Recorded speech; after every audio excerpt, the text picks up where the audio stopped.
Ye, the rapper formerly known as Kanye West, has been suspended from Twitter again. It happened after he posted an image of a swastika inside a Star of David.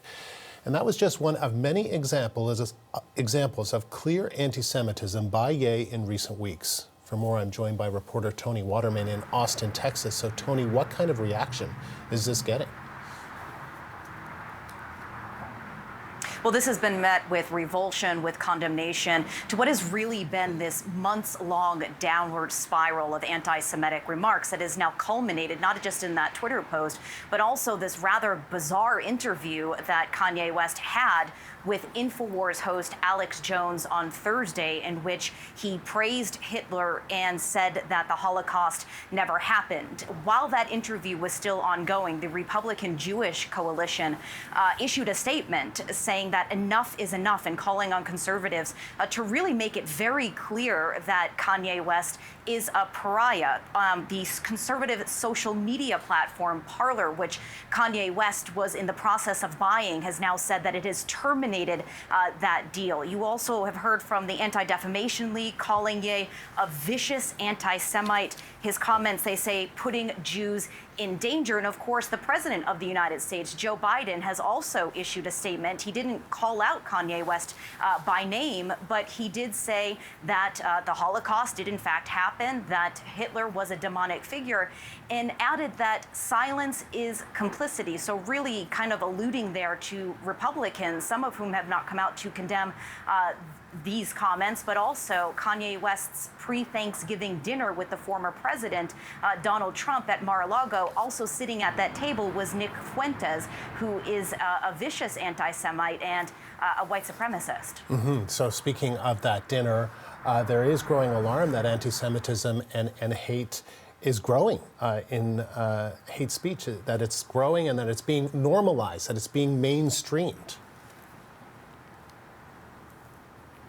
Yeah, this is a concern that is taken hold here. And of course, part of this is something to do with Twitter. Elon Musk took over Twitter, and he says that there has not been this increase in any sort of hate speech impressions, but there was actually two studies which were released today that show the exact opposite, showing that there has been a threefold increase when it comes to racist remarks on the platform, a 55% increase in slurs against gay men, and a 61% spike in anti-Semitic remarks. Elon Musk says that he is a staunch supporter of free speech and that wants that to continue on Twitter. Of course, he has now blocked Kanye West's account, but this is a concern, and the fact that you have a lot within the Republican Party who have not directly condemned former President Donald Trump raises a lot of concerns. Tony, thank you. That's reporter Tony Waterman in Austin, Texas.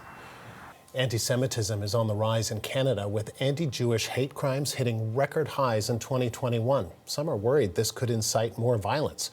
We're joined now by Avi Abraham Ben-Lolo. Avi is the founding chairman and CEO of the Abraham Global Peace Initiative. And Avi, thank you for taking the time to speak to us today. Why do you think that Thank you for having me. Why are we seeing this? Why are we seeing this rise in anti-Semitic views? Look, it's not as new as some might think. The situation with Kanye has obviously brought it to the forefront, which in a way might be a good thing. But the flip side of it is that it's been increasing for well over 2 decades and increasing in the last number of years. So what we are seeing is all reports here in Canada and around the world are minimal 30 to 35% increase in almost every major city around the world. And that's disconcerting to us in the Jewish community. The Jewish community is feeling under threat, almost under lockdown. Our own institutions have heightened security alerts. Kids on university campuses are concerned. And now with this, latest tone from Kanye West and others, it's exacerbating the situation. Exacerbating. Do you think it's normalizing, that it's mainstreaming anti-Semitism? Look, a lot of people say that it is mainstreaming in some way. It's becoming just much more acceptable for people to what I've termed purposeful anti-Semitism, which is to say, yes, I believe Jews are X, Y, and Z, and really fall for the various propaganda and lies and the stereotypes that are there in place. And that's a sad reality when you think about normalization. There is a silent majority, and that's the silent majority we all need to wake up. That silent majority abhors this. As Canadians, as an example, we've sent Canadian soldiers to Europe to liberate Europe from the Nazis. And so all of us, in fact, should be upset about increase of Nazism, Holocaust denial.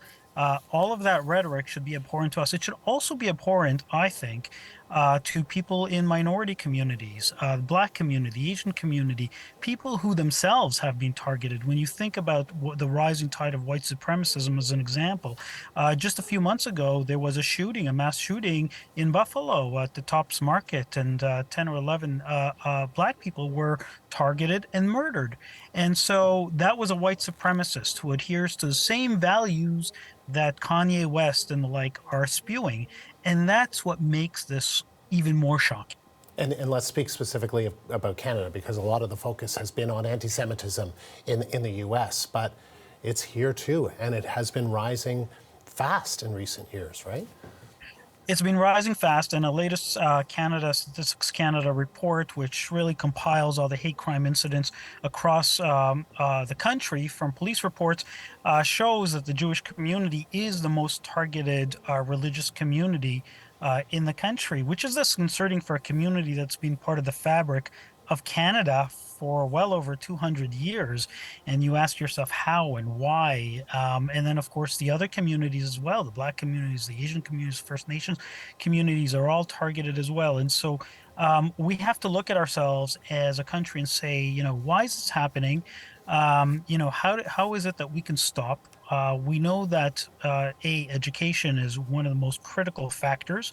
We need to educate more people and much faster.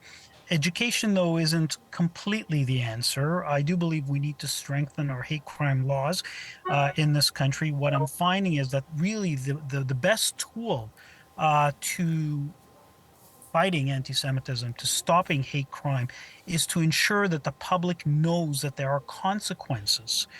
So that's one area. The other area, of course, is social media.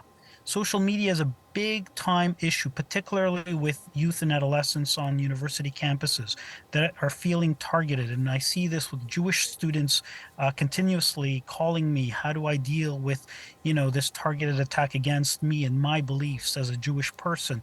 And that is sowing quite substantial anti-Semitism within that environment. And so in Europe, as an example, some countries like Germany, France, Austria have actually created legislation to combat hate speech on social media. We don't have that yet in this country. We're trying, but we don't have it. So those who are feeling targeted, say, on Canadian campuses, what kind of advice do you give them? Do you have for them?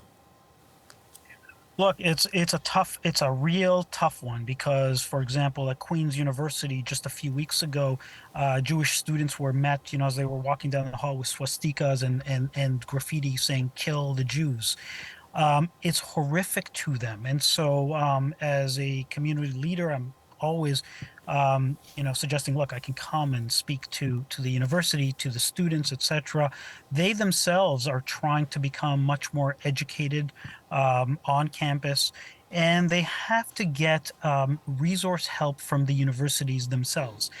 To be honest with you, university administrations haven't done a sufficient job on campuses to combat anti-Semitism, and it's become a real problem. And so that is one of the key issues that we have. And if anyone is listening on this that is a university president, please take action. Avi, thank you. Avi Abraham Ben Lolo is the founding chairman and CEO of the Abraham Global Peace Initiative.